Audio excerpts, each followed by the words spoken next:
And we're live. Welcome, everyone, to another high vibe conversation. I'm your host, Shelle Shapiro. With me today, we've got Linda Vettrus-Nichols, Stina Marie, and Jenny Landgren. Dorrit is with us in that she's holding space while we're here. She is navigating some puppies that are fighting, but not in a playful way. So she's mitigating that right now, and we're allowing her to do that and holding space for her as well. Hopefully, she'll catch us on the replay and let us know how she's doing with that. We love you, Dorrit. You're still here for us, and we're here for you too. So today we will be talking about the at least life. Before we get into it, I want to thank everybody who's here, whether you're on the live or on the replay. Thank you for joining us for this high vibe conversation. This, as always, is a safe space. We invite you to share with us as we talk through our life lessons and hold space for you to work through yours. So what this means is if at any point you resonate with what we're sharing, if you want to add your own insights, experience, tips, we're here for it. Please feel free to share that with us in the chat. Of course, if you'd like to have a one-to-one high vibe conversation of your own to continue this conversation, we invite you to do that with us as well. Here's a link where you can book a high vibe conversation of your own with the high vibe lady of your choosing. And of course, if you want more high vibes, you can subscribe to the YouTube channel where you can catch up on previous conversations. I will be telling you a little bit more about that towards the end of the live because I don't want to take away from today's conversation. That being said, today, again, we're talking about the at least life. Let's get into it, shall we? The at least life. For me, like the thing that stands out the most when we're talking about this topic is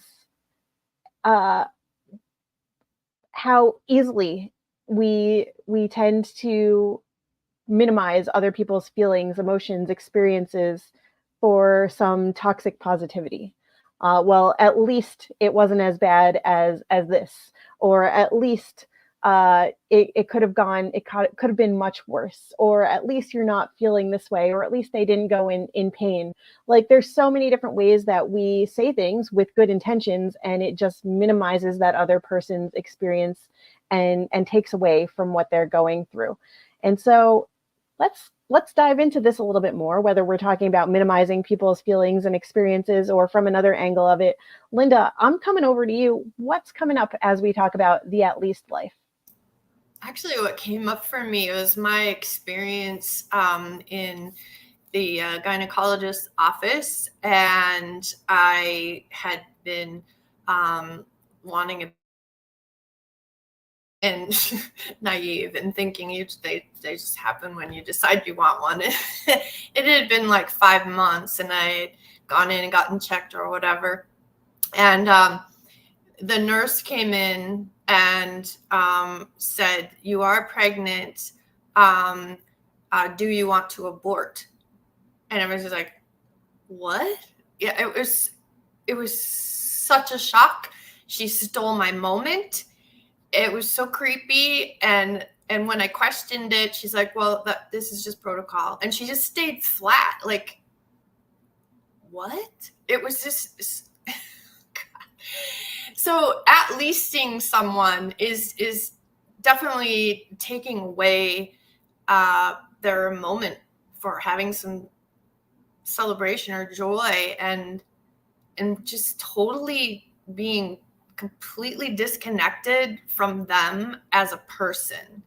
Talk about just feeling like one of the cattle. It was so weird, and so that's what came up for me. And that's really what it feels like if someone is at leasting you.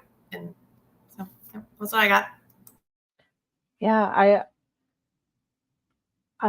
I feel for you that was your experience. Not only did she take away your ability to have a reaction to that news, but she took away the time for you to process it. Like, were you going to have a positive or a negative reaction to it? She just inserted the next thing because it was protocol.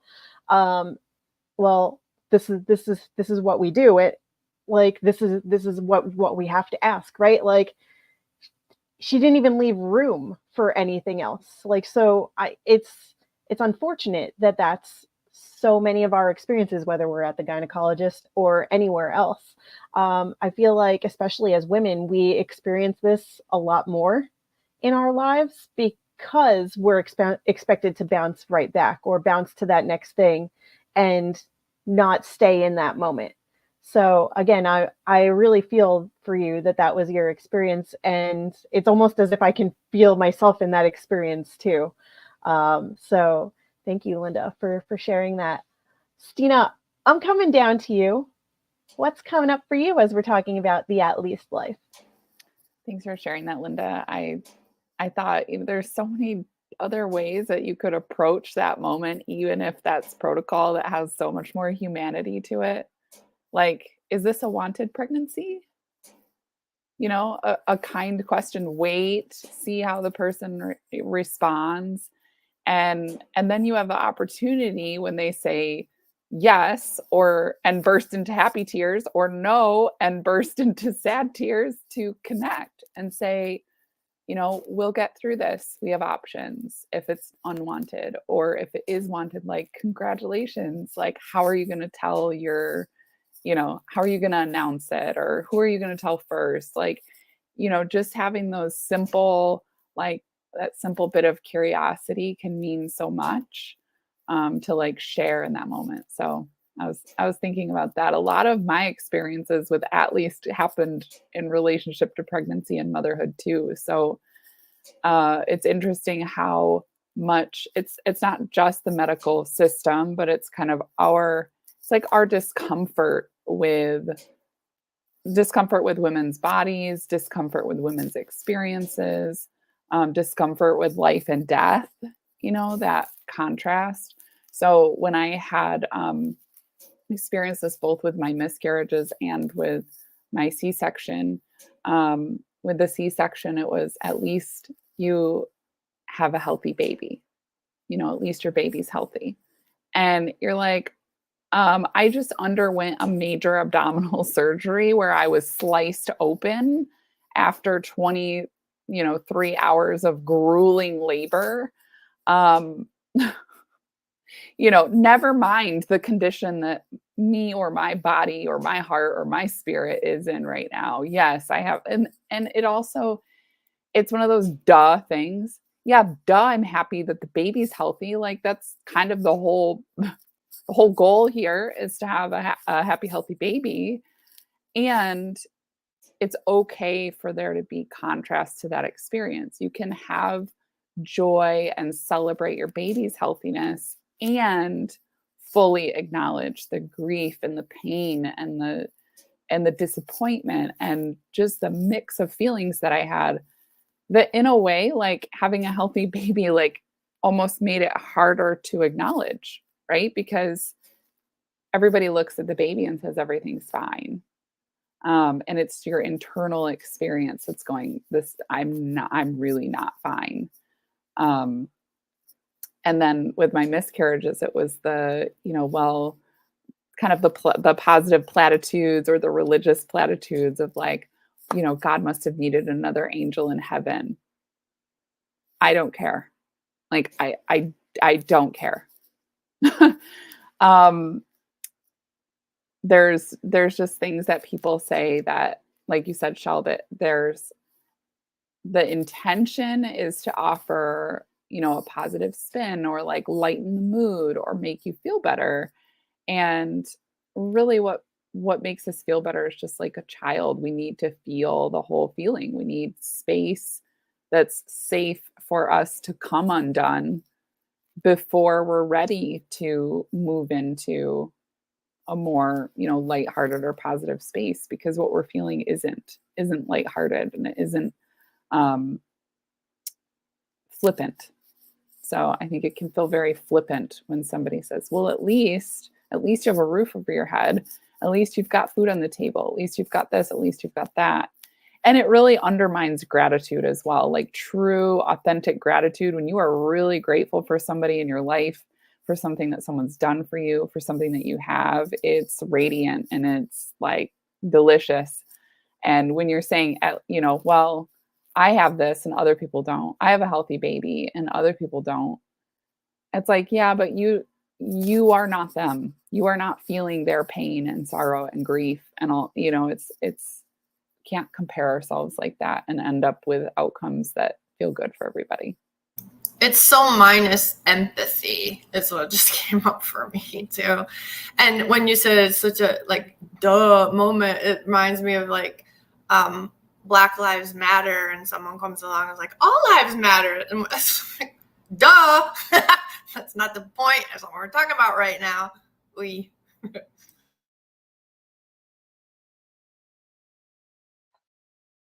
I really felt for what you were saying too, Stina. So thank you for sharing. In that moment, as you were saying that, like hearing, well, at least you have a healthy baby. My immediate thought was, and what about you?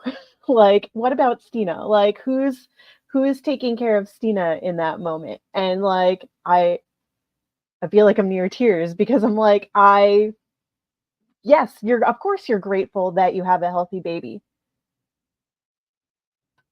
But what about this is the moment when I want to be like, what about me? Like, I matter too. Like, I am part of this. I gave birth to this human being. I am thrilled that they are happy, and I also probably feel like crap not having gone through pregnancy. I can only imagine the pain having experienced similar things, but not that specifically. But like, you probably feel like so many different feelings in your body, a lot of them not great. And like, who is caring for you in that moment if the focus is at least the baby's healthy? And so that's what was coming up for me, of like wanting to just wrap you in like a warm hug, and like even as if we're like here in this moment now that of you just giving birth, right? Like, I want to surround you in that and like let you know that yes, we care about you too. You matter, and we're not minimizing any of your experiences, and it's okay to want for the baby and take care of the baby and have all those good feelings and also take care of you. So I'm sharing that with you right now. Yeah, so at least seeing someone isn't about giving them a blanket warm hug, period, right? Yeah. Totally opposite. That just reminded me too. I heard this quote. I wish I could remember who it came from, but they said there's no such thing as a baby. There's only baby and mother. And I just thought that was such an image, because when we do separate, oh, baby's fine. It's like, no, the job is take care of the mom. The mom takes care of the baby.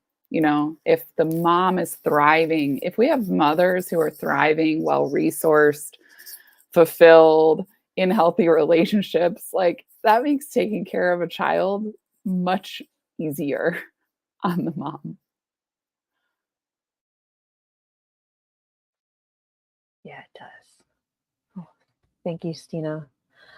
Jenny, I'm coming over to you. What's coming up as we're talking about the at least life?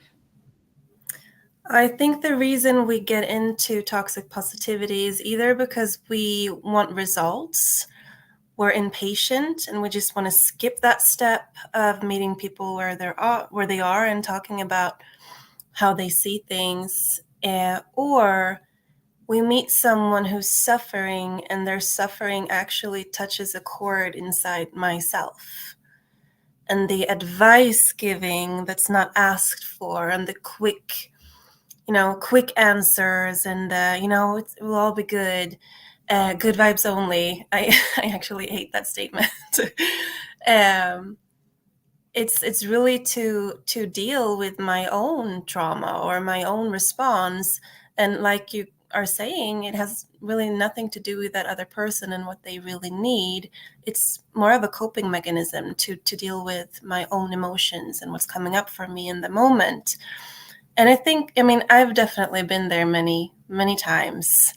And as we coach and we work with holding that space for other people, we also do our inner work to be able to notice when someone touches a chord, by sharing their story, and also to be able to park that emotion and keep the focus on what is this person really needing? How can I serve? So that's coming up. And then just to offer an alternative, instead of toxic positivity, we can look at, the results that we want might come from staying optimistic. I like to just, switching from toxic positivity to optimism means that you meet yourself and other people exactly where they are. You listen, you stay curious, and from that same, beginning or standpoint, together you can shed the lights on the opportunities and the path to go forward from there. So as a choice, that's another alternative. That's the choice that we can make. Thank you. I love that reframe from toxic positivity to optimism, and all about the curiosity and the opportunity. And also when you were sharing that, I immediately felt like that keeps us from staying stuck too, because we can start to see what the future could look like, what we can make of it, what we get to do next, what we want to do next, and we get to start to unravel the different pieces of what this gets to look like for ourselves. And we've talked about what staying stuck and feeling stuck can do for us on many conversations before, but like when somebody is talking toxic positivity to you, and again, usually it comes from a place of good intentions and wanting somebody to look at the positive side of things, but like that person may not be there yet. They may not have that optimism, that forward looking, forward thinking, forward feeling yet of, all right, I'm ready to take on the next thing. And so we have to lean into the optimism first in order to keep moving forward and moving through it. So thank you, Jenny, because that's what was coming up for me. And I just thought it was so beautiful. We've talked all about the at least life today. We've talked about our own experiences. We've talked about different ways to reframe it, what we might be craving and needing and wanting instead of toxic positivity, and minimizing or taking away somebody's feelings, experiences, opportunities to go through all of the emotions and thought processes that are innate to us. If you'd like to continue this high vibe conversation with us, you're welcome to share with us in the chat at any point. Again, whether you're catching us live or on the replay, we will always come back to them and try our best to respond to them. If you want to have a high vibe conversation more privately, again, you can book a conversation of your own. Here's the link where you can do that. If you want to catch up on previous conversations, please feel free to subscribe to the YouTube channel. All of those previous conversations will be there for you. And if you are not yet connected with us on LinkedIn, we invite you to reach out and say hello. Let us know what you've liked about these conversations, what you'd like to see in the future.